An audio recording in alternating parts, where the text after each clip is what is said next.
farma, tem algumas pessoas de outros mercados, algumas pessoas vão fazer trilha para força de vendas, trilha para gestores. Então, acho que o interesse e eu comentei bastante com a Úrsula e com a Cons, que pelas perguntas que eu escuto, né, sobre esse tema, eu acho que talvez uma maior dificuldade é por onde a gente começa, né, quando a gente tem um desafio como esse. Então, a gente chamou duas pessoas que têm muita experiência com isso e em treinamento. Queria agradecer muito vocês duas, Cons e Úrsula. A Úrsula tem um tema bem bacana, um case sobre líderes, que acho que vai interessar bastante, pelo que eu vi no chat. E aí, passar a palavra para vocês. Acho que vocês podem se apresentar primeiro, né, Cons, você, falar um pouco da building de você, a Úrsula. Metade do time dela está aqui, mas tem gente que não é da Pfizer, acho que é legal você se apresentar. E aí a gente começa a falar. Se você quiser, eu apresento também o PPT. Você me fala e eu ponho aqui para compartilhar. Pode pôr, Vã, mas eu vou Deixa já eu pôr aqui. falando rapidinho de mim.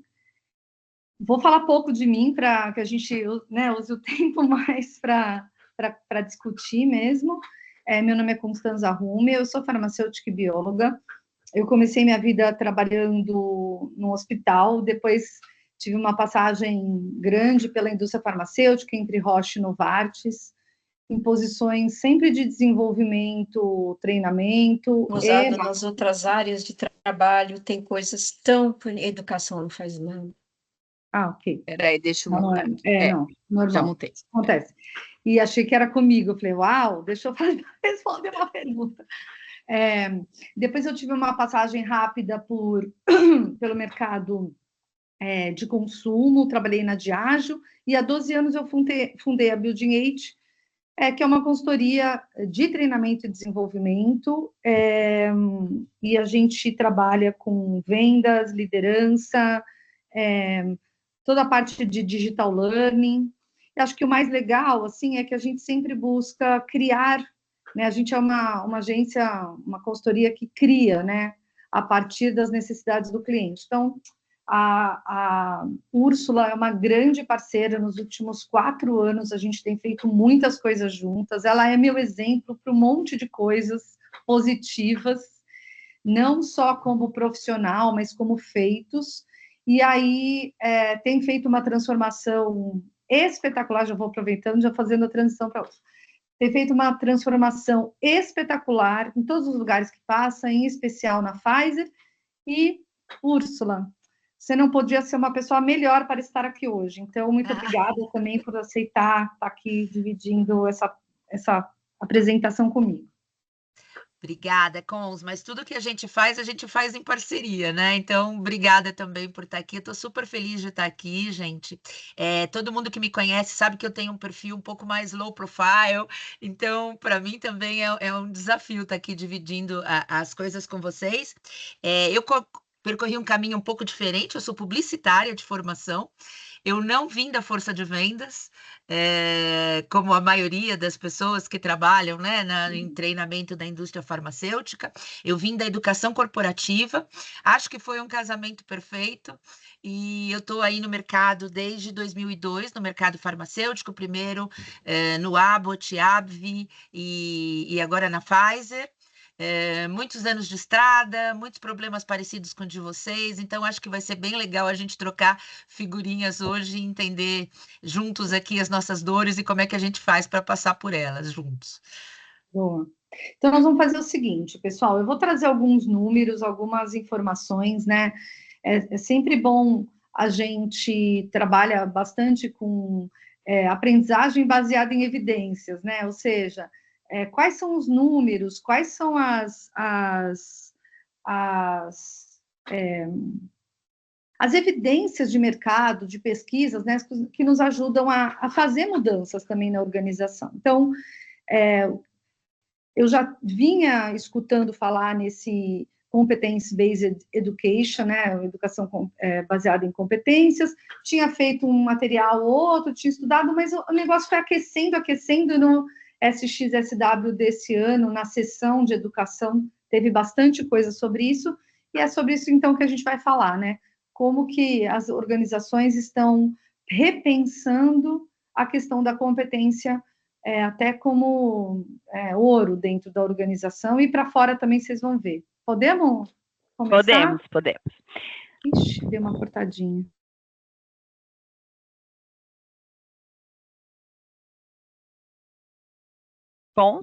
Consegue? Você está no mudo, Acho que a Cons frisou.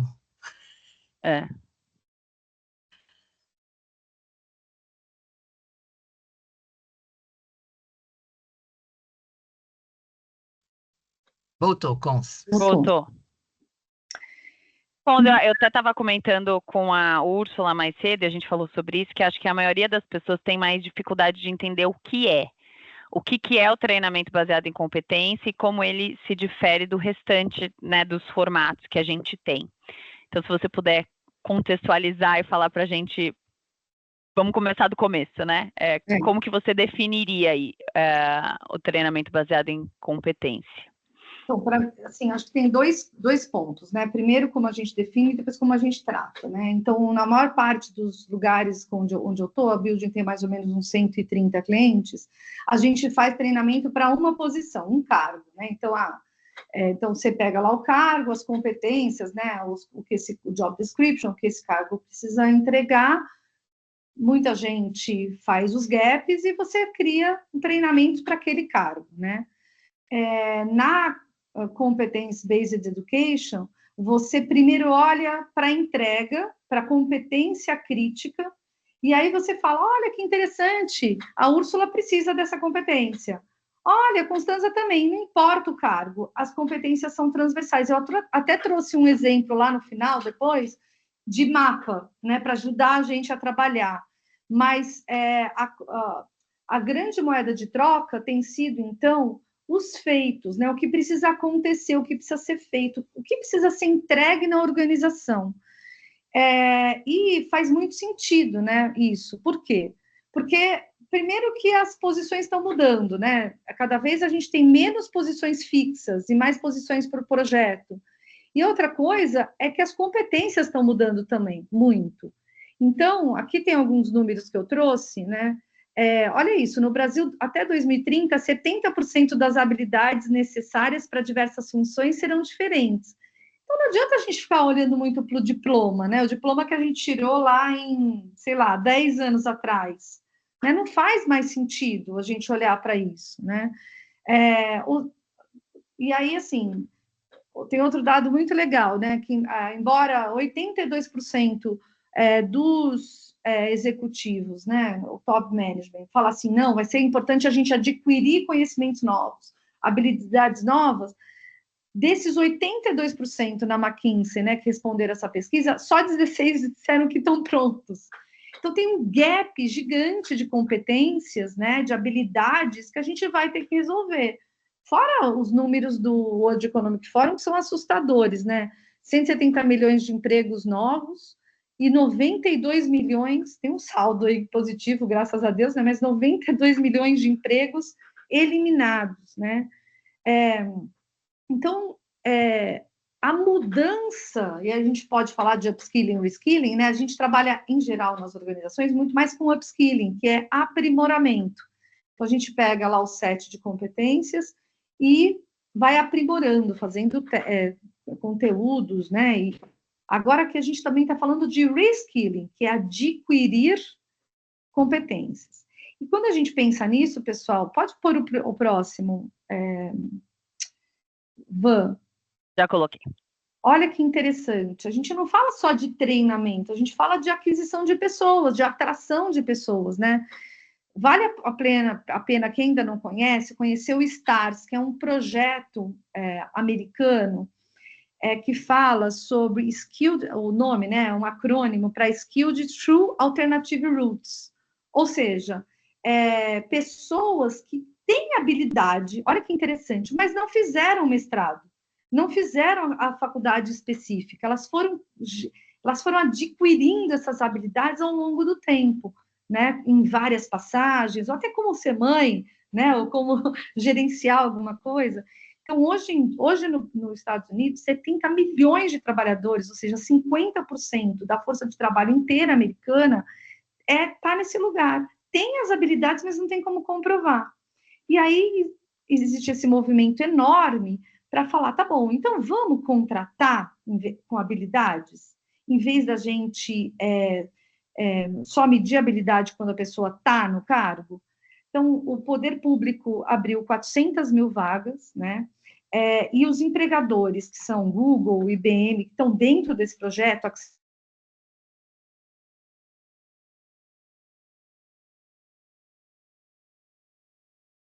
E acho que a Cons frisou de novo.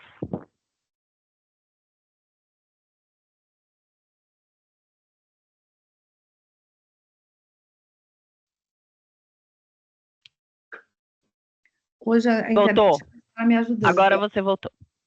Bom, mas já está aqui escrito também, né? Então, como que a gente faz? Olha, para contratar por competência de fato, né? Porque hoje em dia a gente ainda contrata por currículo e por experiência, mas a relação é muito ruim ainda. A gente contrata pelo currículo e a gente sabe, depois a gente vai notar, né, se a pessoa tem ou não aquela habilidade. Então, é muito importante esses 2 slides para a gente entender que a competência, a habilidade é a nova moeda, realmente, é o novo ouro dentro das organizações. Pode ir.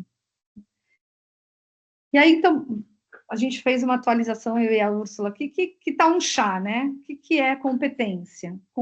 Competência é a somatória de 3 coisas. Sempre falo, né? Tudo para ficar em pé precisa de um tripé, precisa de 3 pés, né? 2 não, só nós, né? Conseguimos ficar com 2 pés, mas qualquer estrutura precisa de 3, que é a Santa Trindade. Então, eu preciso saber sobre aquela coisa, ter habilidade, né, de gerenciar, fazer, criar a partir do que eu sei, e aí eu tenho as atitudes e os valores. A Úrsula, né, a Úrsula até trouxe um exemplo na hora que a gente estava discutindo. Conta aí para nós o exemplo da dieta, por exemplo. A gente sempre traz para o lado pessoal, né? Então vamos falar de regime, né? Se a gente for olhar para a competência de fazer regime, todo mundo sabe o que pode comer, o que não pode, o que engorda, o que não. Não, todo mundo tem habilidade de ir lá fazer uma saladinha, mas a gente normalmente peca na nossa atitude, né? Então, é um pouco disso que a Cons está falando. Só 2 coisas dessas não deixam a gente em pé.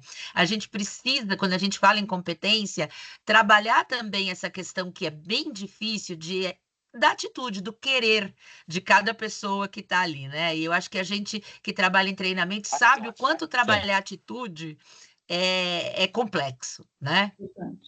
E tem alguns lugares atuais, né, juntam um pouco de valores à atitude. Então, se eu tivesse que fazer, Constanza, tem uma atualização? Tem inúmeras definições, né? Por isso que a gente não trouxe nada aqui. Mas tem essa questão de você colocar valores ali também.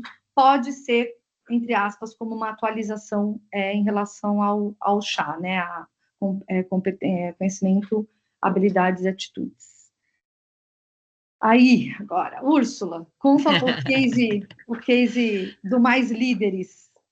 Não, esse é um case super interessante, porque ilustra bastante disso que você está trazendo mesmo, né, Cons? Então, a gente na Pfizer tinha, eu acho que como a maioria de vocês, muitas mudanças, porque o mundo está mudando muito rápido, a gente já sabe, toda aquela coisa do ambiente VUCA, e como é que a gente lida com isso, e na Pfizer, em especial, nós tivemos muitas mudanças estruturais, inclusive de modelos de go-to-marketing, de como se faz promoção, de como é que é a experiência que a gente proporciona para os nossos clientes, e isso foi bastante rápido e bastante drástico, não foram mudanças pequenas, né?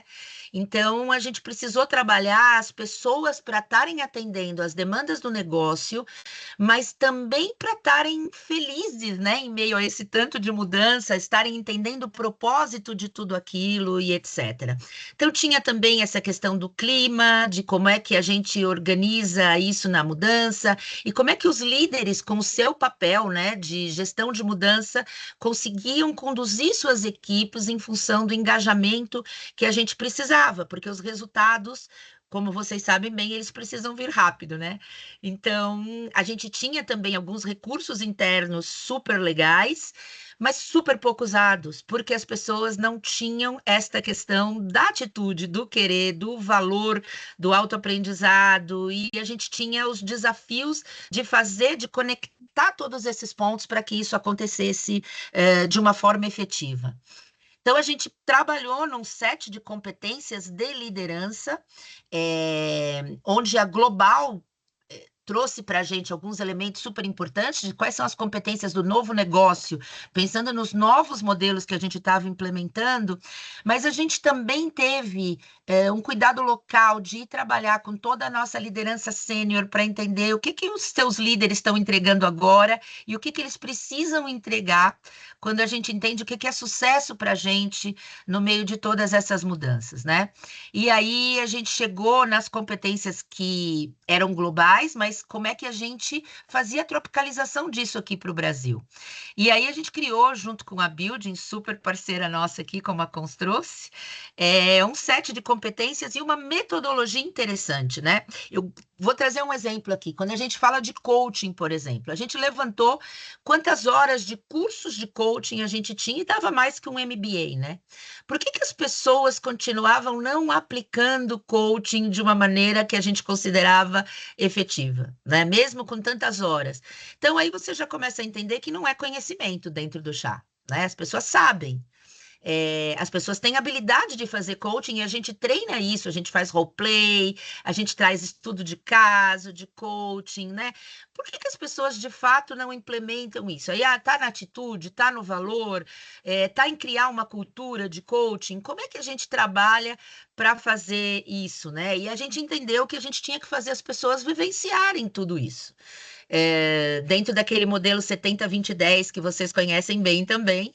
Então, a gente criou uma metodologia focada nisso, com algumas competências que a gente considerava importantes. Então, entre elas, coaching e feedback, o próprio change management, né? Como que eu, como líder, consigo fazer as pessoas se adaptarem às mudanças e, mais que isso, né? Usarem essas mudanças para se impulsionarem e serem ainda melhor. A gente entra aqui no conceito do antifrágil, que a gente procurou trabalhar aqui também. Toda a parte de Customer Experience e Customer Success. Então, o que a gente quer que os clientes levem da experiência com a gente? Qual é o nosso papel para fazer isso acontecer? E uma outra competência que a gente entendeu que era crucial, porque com toda essa coisa de inteligência artificial e dashboards e tudo que vocês conhecem bem na empresa de vocês, a gente tem gerado muito dado, né? Como que a gente, como área de treinamento, e como que o negócio tem aproveitado essa informação de forma estratégica. E o quanto as pessoas entendem que este data intelligence pode funcionar e melhorar o negócio de cada área, né? Não é só da área de negócios, não é só da área de finanças. Então, como é que eu uso os dados que dizem respeito à minha área para fazer o meu trabalho melhor, né? Então, a gente trabalhou muito nessas competências e todos os líderes tiveram uma jornada interessante para cada uma delas, que começava com uma leitura ou um curso, aproveitando a nossa plataforma. Então, além da gente estar treinando e oferecendo isso para eles, a gente conseguiu um engajamento maior, né? A gente chama isso de efeito CIA. Não sei se vocês lembram, mas antigamente a C&A você tinha que pagar a conta na loja, né? Porque aí você andava ali no meio das vitrines e você ia vendo uma outra peça e quando você via, você saía com uma outra compra. E isso aconteceu com a gente também. A gente conseguiu verificar que as pessoas entrando nas plataformas para fazer as missões que estavam nesta trilha delas, elas entenderam que essa plataforma era importante e foram consumindo novos conteúdos. Então, a experiência levou a gente a criar uma cultura de autoaprendizado super importante. E isso foi muito legal, né? Então, a gente tinha este impacto inicial, a gente tinha uma sessão presencial onde a gente podia discutir, simular com experts externos e internos. A gente teve o cuidado de trazer também uma pessoa interna, especialista em data intelligence da Pfizer, para trabalhar com o externo, para as pessoas entenderem como aquilo se aplicava na nossa cultura. E a partir daí, as pessoas tinham um tempo de aplicação disso e depois a gente voltava para uma mentoria em grupo para entender como é que isso aconteceu ou não na prática, o que que ajudou, o que que atrapalhou. Descobrimos algumas coisas que não eram de treinamento, de processo. Então, tudo isso foi super interessante para a empresa, né? E uma coisa que é muito legal é que estes líderes, eles não são só... Eu sou responsável pela força de vendas, mas quando a gente veio com esse projeto, a gente conseguiu alavancar isso para toda a liderança da empresa. Então, quando a gente fala de coaching na Pfizer hoje, não é o coaching da força de vendas, o coaching da área de finanças, o coaching é um coaching só, né, que permeia toda a Pfizer e que torna a competência de coaching e a cultura de coaching muito mais forte. E o que a gente faz é a gente customizar isso em exemplos, em casos, no momento que a gente está discutindo, mas não um curso para cada coaching, né? A Cons estava falando, quando a gente estava falando, que é comum você entrar numa organização e você ver 5 cursos de negociação, 6 cursos de coaching, né? Isso, na verdade, enfraquece um pouco a cultura que você quer criar em torno daquela competência. Então, a gente trabalhou de uma parceria muito bonita com o RH para fazer isso acontecer de maneira transversal. Cons, estou vendo que você Úrsula, levantou a mão. lembra que eu acho uma coisa também muito legal do projeto, eu vou lembrando das coisas, e por mais que a gente Bora. retrospectiva, lembrar dos sponsors, diretores, por Exato. cada módulo. Quer falar sobre, acho que é uma coisa muito sua isso, forte. Então, a gente trouxe, como eu disse, a gente tinha esses experts internos, né, que não eram diretores, eles eram experts mesmo, tinham todo esse conhecimento tácito de como é isso dentro da Pfizer. Então, quando eu falo, por exemplo, de finanças para não financeiros, como é que isso funciona na Pfizer, no meu dia a dia? E aí entra um pouco do aspecto da andragogia, e a gente tinha diretores que foram nossos parceiros em cada um desses módulos. Então, eles traziam um pouco da expectativa da liderança sênior nas entregas que iam ser feitas a partir daquele conteúdo. Então, todo o conteúdo foi feito com o objetivo em mente, né? Qual é o nosso objetivo ao final disso aqui? É que as pessoas entreguem isso, isso e isso. E isso tudo muito alinhado com a diretoria, que passou a ser embaixadora mesmo desse projeto, dentro das suas áreas e com seus pares, né? Então, foi super interessante. Bom, eu tenho Úrsula, tenho 2 perguntas para você, que até comentei com você antes. Eu acho que o que você acha que fez, qual metodologia você e a Cons usaram para definir essas competências? Então, se você tivesse que explicar para as pessoas, eu vou começar a fazer isso para o meu programa de líderes na minha empresa. Você falou que desceu da Global, mas se você puder dar mais exemplos sobre como você ajustou isso para a sua realidade, como que você selecionou essas 5 competências aqui para vocês se aprofundarem. E um segundo é como você fez para se comunicar com esses diretores, para eles comprarem e se tornarem sponsors. Porque eu acho que a maior dificuldade que a gente tem hoje é de como eu falo para essa liderança, para eles entenderem essa linguagem que a gente usa de competências. Então, acho que se você puder falar um pouco sobre essas 2 coisas, acho que é bacana. Perfeito, e eu acho que elas estão ligadas, viu, Van? Porque, na verdade, quando a gente fala de como é que a gente criou esse set de competências, foi justamente sentando com esses diretores e dizendo o que a tua equipe precisa te entregar. O que ela precisa conhecer, o que ela precisa saber fazer e o que ela precisa querer, né? E a partir daí é que a gente olhou para o nosso modelo de negócio novo, que passou por todo esse reskilling, upskilling que a Cons trouxe, sentou com eles e eles nos disseram o que eles precisavam. Então, foi construído a muitas mãos, né? E quando você tem esse buy-in da diretoria, fatalmente eles passam a se sentir parte do projeto. Então, por isso que eu te disse que as 2 coisas estão ligadas. O que a gente fez foi sessões com esses diretores que representavam cada uma dessas entregas que a gente tinha que fazer e convidá-los para fazer parte do projeto desde o início. Então, eles é que definiram qual seria o conteúdo ideal para a gente, né? A gente teve até, eu acho que a gente pode contar um pouco das coisas que não deram certo também, né, Cous? A gente teve lá uma questão de customer experience que começou muito básica, e quando a gente olhou para o programa que veio, a gente falou, não é isso, isso é o que é customer experience. O que a gente precisa na Pfizer é uma coisa além disso. Então, isso foi tudo sendo muito trabalhado a muitas mãos. E a gente criou, o que eu acho que é importante, uma governança com eles. Então, a cada módulo, a agenda deles estava fechada para participar da reunião de briefing, para participar da reunião de validação de conteúdo, e isso foi construindo esse buy-in. Eu não sei se eu respondi tudo, mas fico aqui à Acho disposição que se sim. tiverem mais dúvida.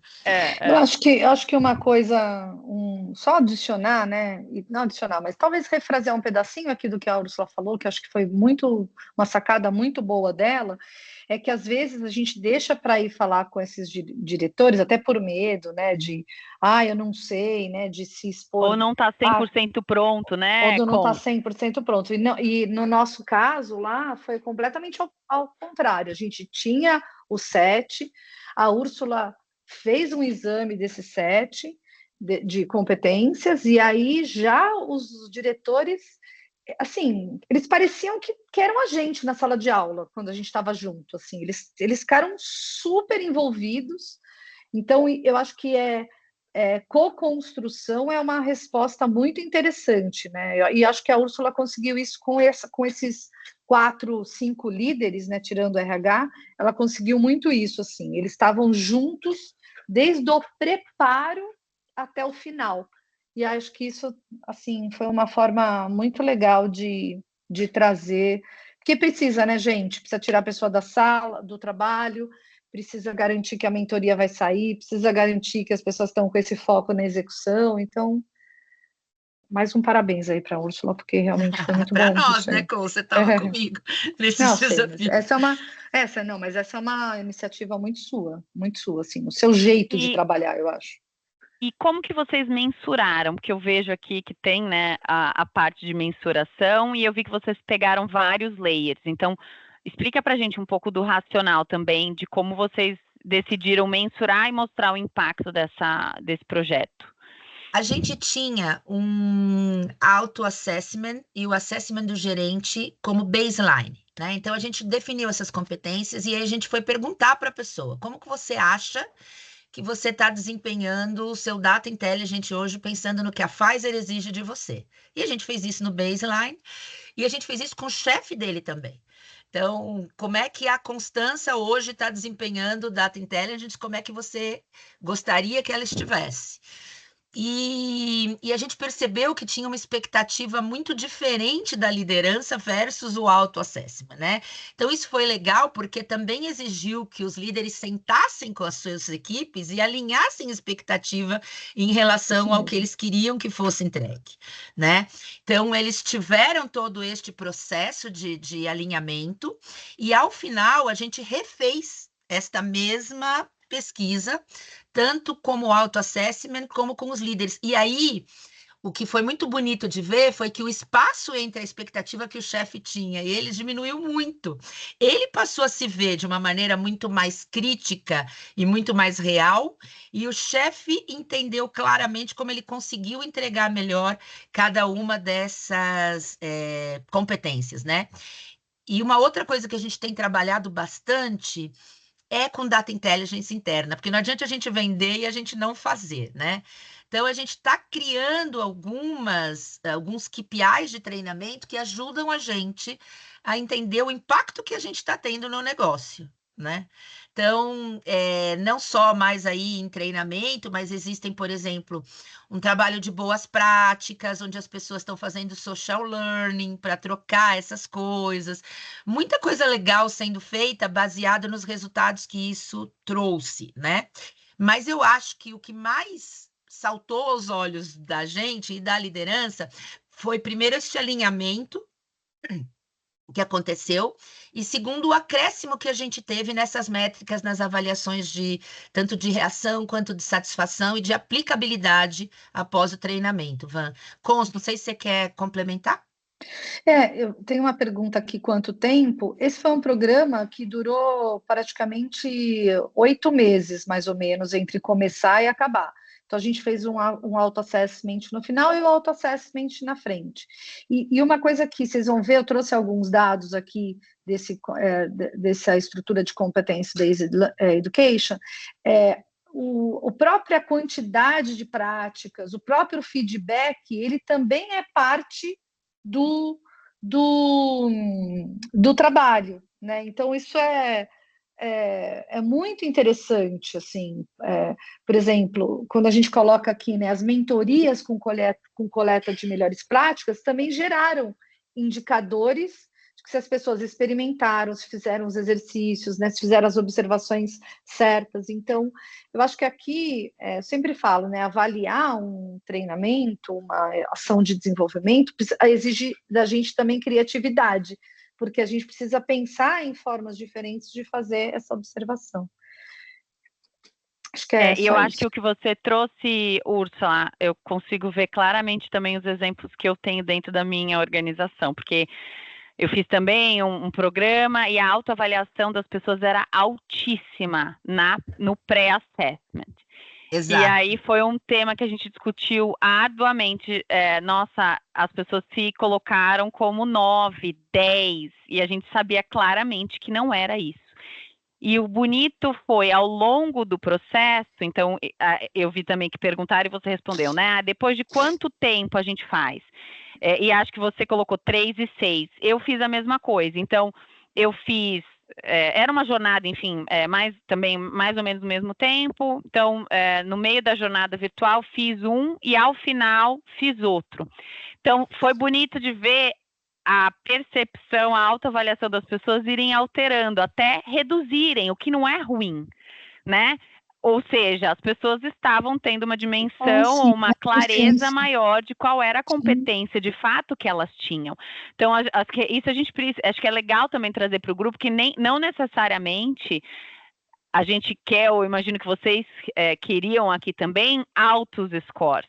Acho que o importante em qualquer assessment de competência é que a fotografia seja realista, que reflita a realidade, né? Sim, eu não quero, eu brinco com os nossos líderes aqui, eu não quero que vocês me deem a nota 10, eu quero que vocês façam um assessment de fato que reflita o que sua equipe... Então, acho que é bacana... de ter esses dados todos, é poder ter esse tipo de insight, que muitas vezes a gente fica, talvez quem vai começar agora, vai começar a coletar a informação e vai falar, ai meu Deus, né, não vai ter efeito nenhum, porque a avaliação dele já está altíssima, a autoavaliação das pessoas é alta, ou, baixou a autoavaliação, a pessoa caiu naquela competência. E acho que é como a gente lê essa informação que é importante, né, acho que isso é bacana também. Isso. Vamos seguir, porque aí a Úrsula vai trazendo insights a partir Agora a gente entra numa terceira parte, né, que é falar um pouco dos conceitos e dicas, né? O que a gente... E quando a gente fez isso, pessoal, né, Úrsula, nem existia esse CBE. Depois que a gente começou a estudar, a gente falou, gente, aquele projeto era totalmente já nesse modelo... contemporâneo, né, de trabalho que a gente tem visto sugestão. Então, trouxe aqui acho que são 3 slides, rapidinho, só sobre estrutura, se vocês quiserem fotografar, pois a Van também pode mandar para... Eu vou mandar lá no grupo. A gente fecha ele bonitinho num PDF legal e manda para vocês. Então, assim, o que é o tal do CBE, né? Educação baseada em competências? Gira em torno desse conceito simples que os colaboradores avançam conforme demonstram domínio, né? Então, ele traz um pouco dessa individualização, né? A gente pode ter, não precisa ter uma trilha com começo, meio e fim. Isso também é muito legal, né? Eu posso ter vários... Eu gosto de pensar mais numa rede. Eu tenho várias iniciativas e, à medida que eu vou avançando, eu posso ir assumindo iniciativas específicas, né? Então, isso é muito, muito legal. E aqui eu trouxe uma tabelinha, que já estava lá no artigo, né, que compara o CBE com a educação formal. Então, o CBE tem foco, sim, em aplicação prática, né? Das habilidades. Então, por isso que eu acho que é até mais fácil definir KPIs de negócio, né? Então, foi a pergunta que que a Úrsula falou lá. Diretor, o que é que você quer que esse grupo entregue? Ah, quero isso, isso, isso. Então, fica muito mais fácil. Quando a gente tem essa clareza, é muito mais fácil a gente definir, por exemplo, KPIs de negócio, né? Na CBE, a gente tem esse avanço conforme a maestria é demonstrada, né? Então, eu posso ter lá trilhas móveis, né? Iniciativas diferentes. Não precisa ser uma coisa única, né? Eu nem uso muito trilha, esse nome é um nome que eu já não uso mais. Mas tem mais a ver com jornada ou com um ecossistema, né? Com atividades que as pessoas possam escolher especialmente para fazer, né? Tem a ver com a sua maestria. Avaliações contínuas e baseadas em projetos reais, que eu acho que isso foi muito forte nesse projeto que a gente fez com a Úrsula. Como era um hackathon, cada uma dos módulos tinha desafios reais. Então, no módulo de coach, a gente tinha colaboradores desses líderes que precisavam melhorar a performance ou precisavam melhorar alguma coisa. Então, a gente trabalhou, né, Úrsula, sempre com desafios da organização. No módulo de Data Intelligence, a gente teve desafios de inteligência da organização para resolver, né? Então, isso é muito legal. Eu costumo dizer que essa hora é a hora que você não sabe se você está trabalhando ou se está estudando, se está confuso. Eu sempre falo, eu quero ser a confusão na vida das pessoas, eu quero que elas tenham essa sensação de, peraí, agora eu estou trabalhando ou eu estou resolvendo um problema meu, né? E o último é essa questão da personalização, né? Então, quanto mais, agora com a IA vai ficar mais fácil, com as plataformas mais móveis, mais fluídas, vai ficar mais fácil, a gente ter essa coisa de personalização e não ficar com dó, né? Aquela pessoa tinha que ter feito o treinamento número 3 e não fez, pulou direto para o 5. Tudo bem, né? Se o cara tá bom naquilo, para que vai ter que fazer o 3? Aí a gente não quer que a pessoa durma, né? A gente chama uma pessoa que domina aquele conteúdo para a sua aula, ela dá uma dormidinha durante a aula e a gente fica bravo. Não, né? Ele já sabia, porque ele está lá obrigado. Então, assim, a gente tem um pouco dessa maleabilidade, né? Então, só que isso exige da gente, né, pessoal? Exige muito da gente. E assim como a Úrsula falou da atitude para a dieta, a gente também tem que ter uma atitude para mudança nas nossas coisas, né? Então, vai exigir uma matriz de competências melhor, mais transversal na organização. Você vai ter que falar com mais áreas, né? Você vai ter que ter trilhas, né? Apesar de eu não gostar, eu escrevo trilha, gente. Você vai ter que ter jornadas mais personalizadas, vai ter que abrir mão de um pedaço ou outro, né? E vai ter que... Uma coisa que eu acho que é muito legal é usar esses feedbacks mais ágeis, né? E metrificar com inteligência e criatividade. Acho que é isso, né? Você não precisa ter um pick list só ali de satisfação, NPS, sei lá qual ponteiro. Mas ter criatividade ajuda a gente a medir um pouco essa história. Pode ir para frente? Posso, mas eu acho que o que você trouxe aqui é fundamental. Dá trabalho. Dá muito trabalho. Porque é muito mais fácil a gente pegar uma trilha, contratar algum fornecedor que faça e implemente aquele programa que já é de prateleira, mas é por isso, talvez, que a gente não esteja conseguindo resultados melhores dentro das nossas organizações. Sim. E eu acho que isso aqui, se tem um insight, não adianta. Os cases têm que ser, dar um puta de um trabalho, tem que ser da organização, você tem que customizar, você tem que falar a língua de quem está lá recebendo aquele conteúdo, e talvez por isso que vocês tiveram um resultado tão bacana assim. Só para complementar, porque eu acho que é super importante. Sim, e lógico, acho que tem alguma mão, eu estava tentando ver quem que tá... Eu não sei quem é. A Sheiloca. A Sheila, pode falar, Shê. Úrsula, como foi lidar com os detratores? Quer dizer, a gente tem vários líderes que ainda se colocam no papel de, ok, deixa eu fazer esse treinamento, porque o treinamento está me pedindo, e porque eu tenho que fazer isso para minha equipe, mas de fato eu não acredito nisso. E por fora, e a gente passeando pelo campo, a gente escuta muito isso, eles falam assim, aquele treinamento, então é detrator isso. Como vocês conseguiram lidar com, ou se conseguiram lidar com isso e como? Pergunta difícil. Não, sempre vai ter, Sheila. E eu acho que realmente é uma pedra no sapato de todo mundo, né? O que eu acho que fez diferença nisso é, de fato, esse alinhamento com a liderança, né? Porque eles são detratores até os líderes deles dizerem, não, é importante por causa disso e tal. Então, você ter esse alinhamento prévio faz com que o líder venda isso, né? Por isso também a competência de change management de uma maneira muito diferente. Então, eu acho que este alinhamento com a liderança diminuiu um pouco isso que você está trazendo, não acabou com isso, mas diminuiu um pouco. E o que a gente lidou com esses que continuaram falando e tal, foi dizer para ele o que que você sugere, trazer para discussão também, porque como a gente tinha esse fórum aberto com o líder e tal, a gente faz uma pergunta saca-rolha de protagonista, né?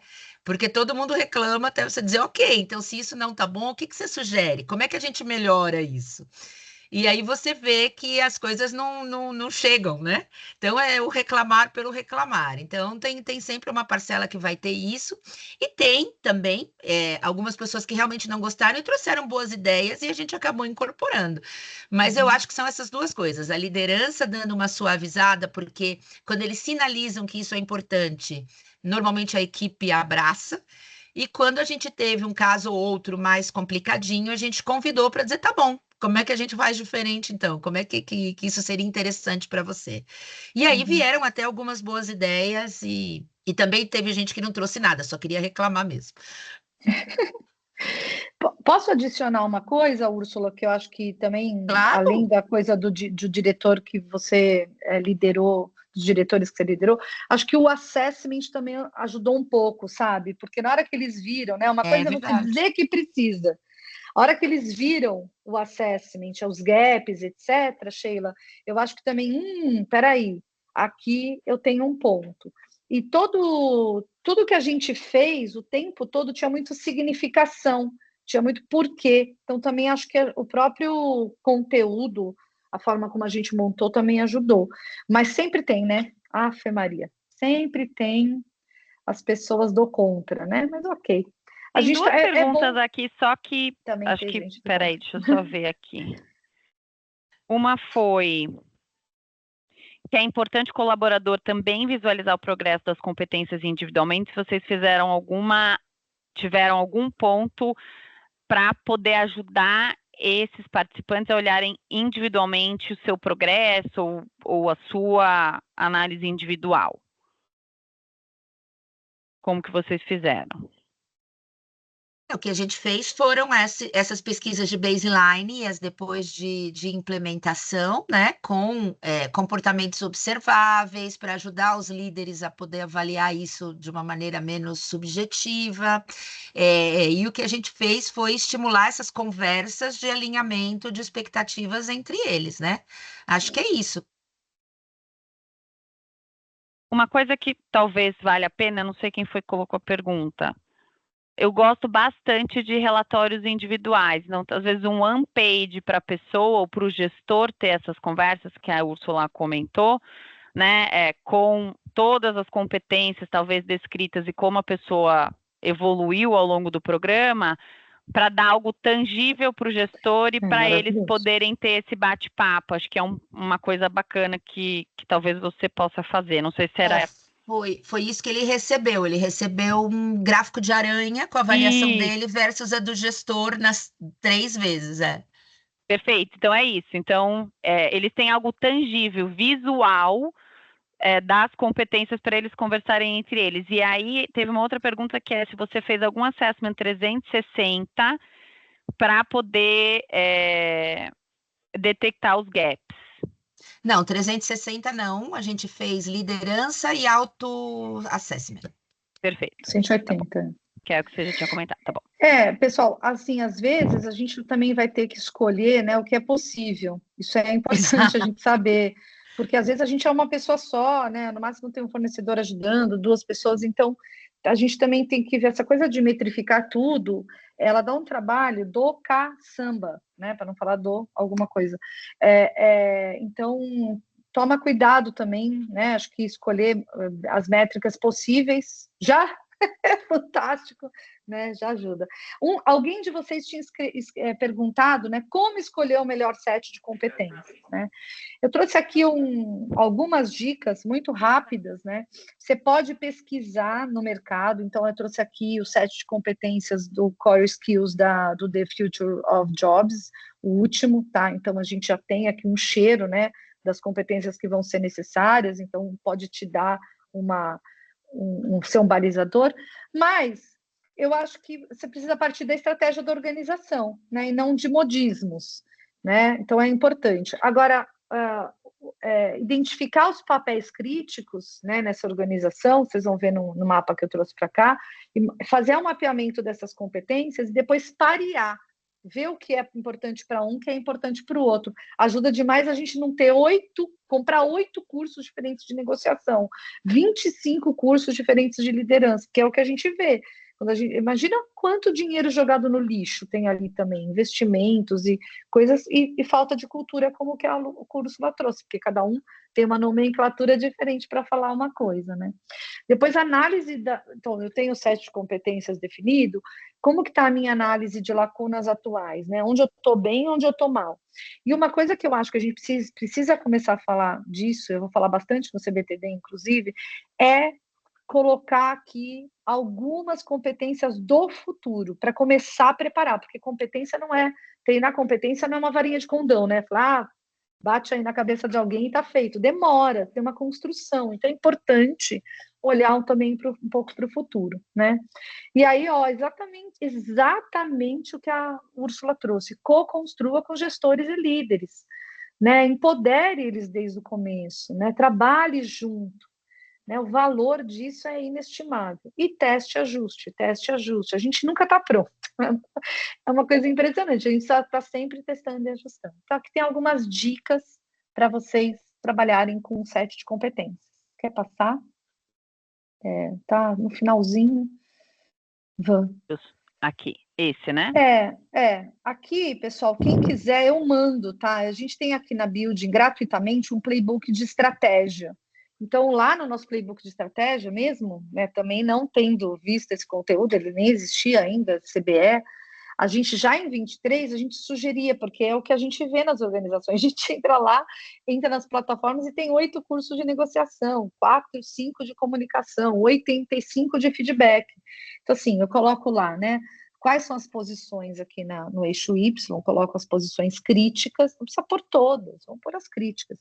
E lá em cima eu coloco as competências fundamentais, as soft skills, de sistema, de hard skill, depois eu vou pontuando, esse gestor aqui de fábrica tem essa não tem, essa não se aplica, então eu consigo ter uma visão específica. E eu acho que isso foi um grande ganho, né, Úrsula, que a gente teve no case, né?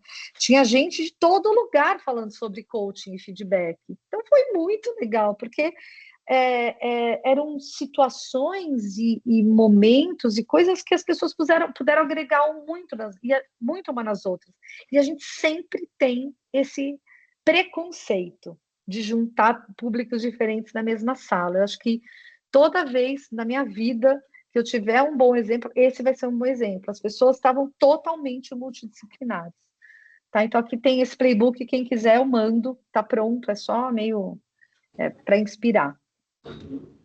E acho que é a última, né? É a última. É a última. É a penúltima.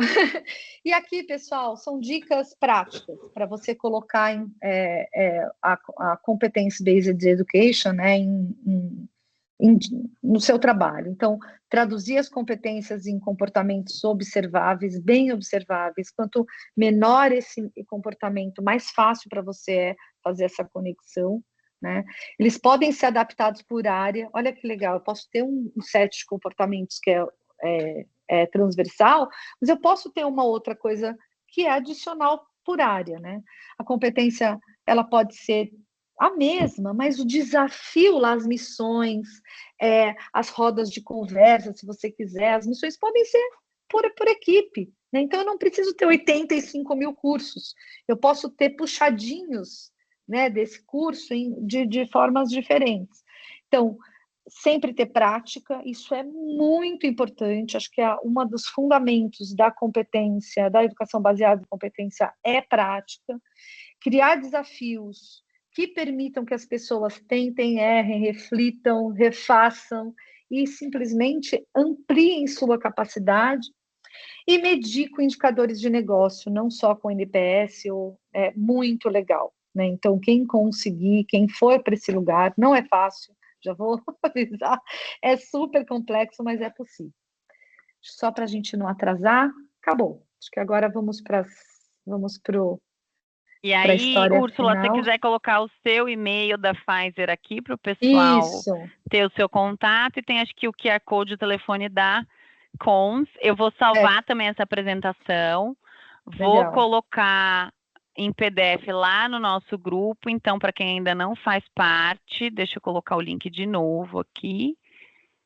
E a gente manda lá para todo mundo. E daqui a pouco já vai estar disponível a gravação também lá no YouTube para vocês assistirem. Para quem perdeu o começo. Legal. Perguntas? Estou colocando aqui também meu telefone de novo e meu e-mail, tá bom?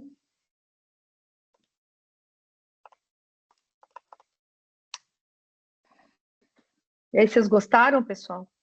Deem feedback, já que feedback, né, é importante. Deem seus feedbacks aí pra gente, importante também.